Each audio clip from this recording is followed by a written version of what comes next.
Looking for a lactose-intolerant friend? Feed them Parmesan. They'll thank you. We'll tell you why in a minute, but first, let's talk about the state of cheese.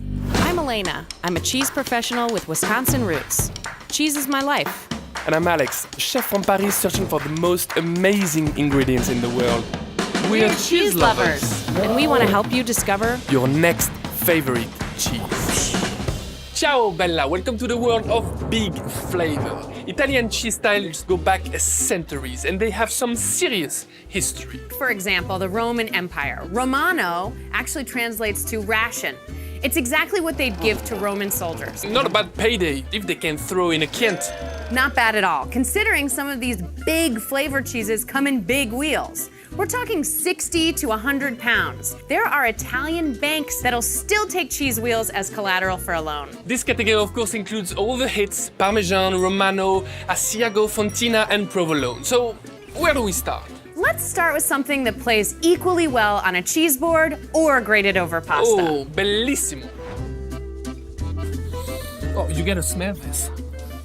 Whoa. Wow, super savory, right? You know, Asiago is sold at all different ages, and the Stella-aged Asiago is at about 12 months. I would love to cook with this. Baked gnocchi. You put gnocchi in a pan, a little butter, I'm French after all, and then you add a little bit of sage and a nice heavy grating of that beautiful cheese. It has so much flavor, in large part because of how long it's aged.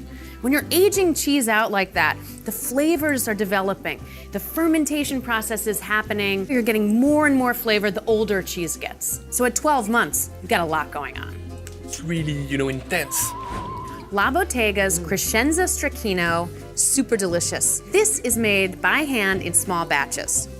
The texture is amazing. Super creamy, it's velvety. Like a pudding texture. I would see that as a spread on some nice artisan sourdough bread.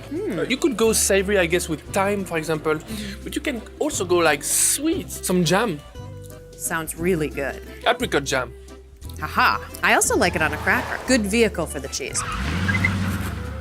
Tempted to give your lactose-intolerant friend a healthy portion of Parmesan? The milk used to make these grana-style cheeses ripens for a long time. It allows the good lactic acid bacteria to render these cheeses essentially lactose-free by the time the cheese is sold. And that means lactose-intolerant people can enjoy a little Parmesan on their pasta.